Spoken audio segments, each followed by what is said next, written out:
Trying to throw a topwater out A there. real nice one too. It's better than water. Yeah, Still a good one, man. man. But you notice he's top of the mouth.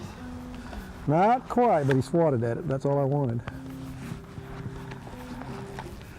And fishing's been good. I don't even know what time it is. Let's see. 8:30. You see how hard we work, Mike, to do this show? It's such slave labor.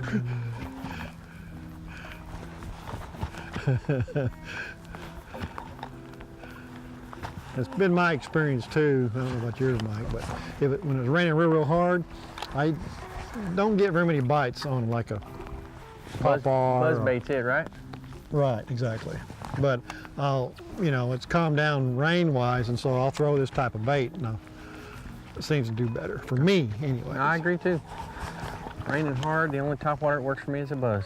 Yep. And I actually usually probably like we were doing, even though you were throwing a frog. When it's raining real hard, I'll throw a spinnerbait a lot of times. Something moved right there. What was that? I don't know. You're fixing to find out. I hope. Look how beautiful this looks. Unbelievable. I mean, I got 3-foot clarity. No wonder there's so many fish up here.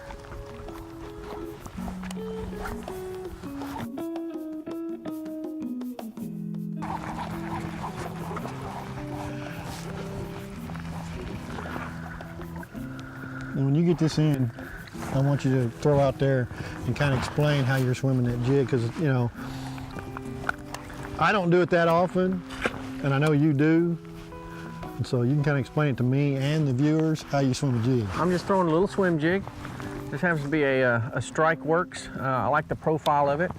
And when I cast it out, I'll watch it go down a little bit, and then I'm gonna pop it and keep a constant retrieve.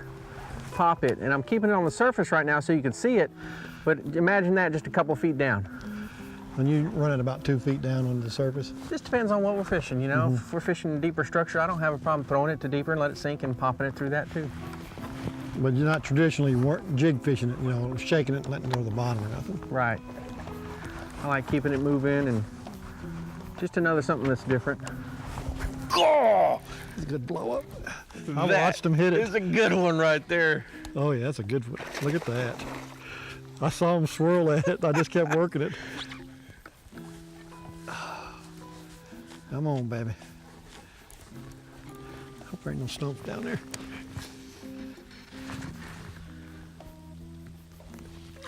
That's a good one. Oh, Bill, that's bigger than anything I've caught up here yet. Look at the size of that fish. Look at him, he ate it too. Oh. I want you to, I wasn't gonna lose that fish. Look how he ate that yellow magic. What do you think, Bill? He's 7.5, almost 8, isn't he? Oh yeah. She might be 8 easy. You see, and I did the right thing, is I saw him swirl at it, and I just barely twitched it It's and hard kept to it do right it, there. too. It's hard to do it. And he was gonna eat. And he's got it so far down there. Bill, there's a little catch and release behind my seat. Before we chunk him, we'll see if we can't help him out a little bit. Yeah, I'm gonna get it. I'm gonna put him in the water. Okay. This little trick for you guys at home, this catch and release. If you get a fish deep, you want to just carry it? Yeah. If you get a fish deep and he needs a little help, if you'll put a little bit of this down directly where he's bleeding, it'll help clot that blood up and put him in good shape. That's what I did right there. Look at that fish. Woo, Bill!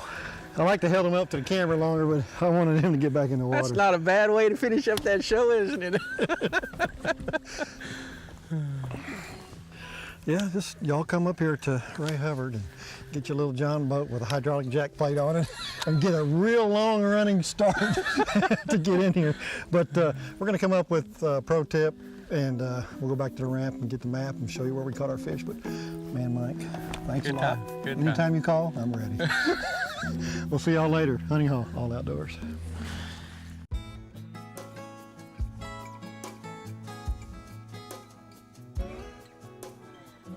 Welcome everyone to this week's pro tip. Got Mike down here. He's going to rig up. You saw him catch several fish today on a swimming jig. I want you to show everybody, explain it. Take about a minute or so, minute and a half, and explain how you rig up a swim jig. All right. And I'm going to keep fishing. I'm just using a 3/16.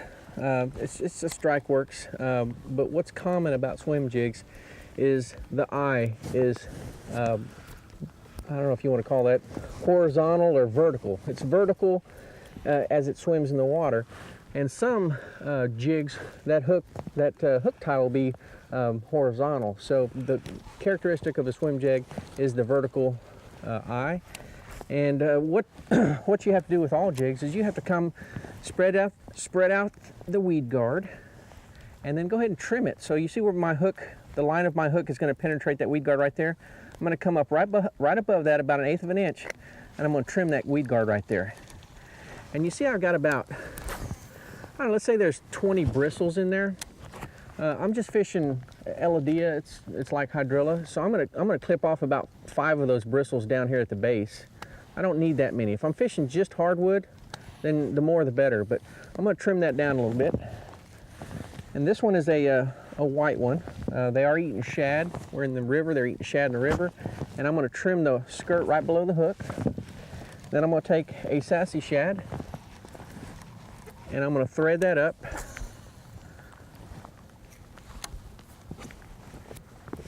Up on the bait keeper. And now, if you look what I've got a nice swimming sassy shad out there. The skirt is trimmed right behind the hook, giving a nice compact presentation. And I'm gonna tie it on and we're gonna catch them. All right, well, we're gonna appreciate that pro tip, Mike, and we're gonna go to the map and we'll show you where we caught them here on Ray Hubbard today. In the rain, in the river.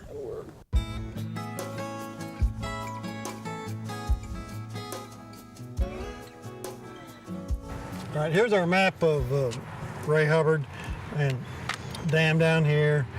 And we launched here at this ramp. From here, Mike, kind of show us where we went up here today. Yeah, the 66 ramp, this is called Golf Course Point. So you run kind of parallel here in these low water conditions. When you get close to Golf Course Point, you pop out and then you shoot straight through the trees right there. And you gotta know where some trees are, so if you don't, idle through there. You can put it on pad and run it back. This isn't here right now. At least it's about 3 foot underwater, this long dike. So you can run right back to here to this wood. And then there's a set of power lines back here, and you'll head straight, there's a gap in the power lines. We're running through the gap in the power lines, around this open flat, and the huge tree out at the mouth of the river. It's called the Widowmaker, obviously. You run right to the right of that thing and shoot right in the mouth of the river. You really need a jet boat right now.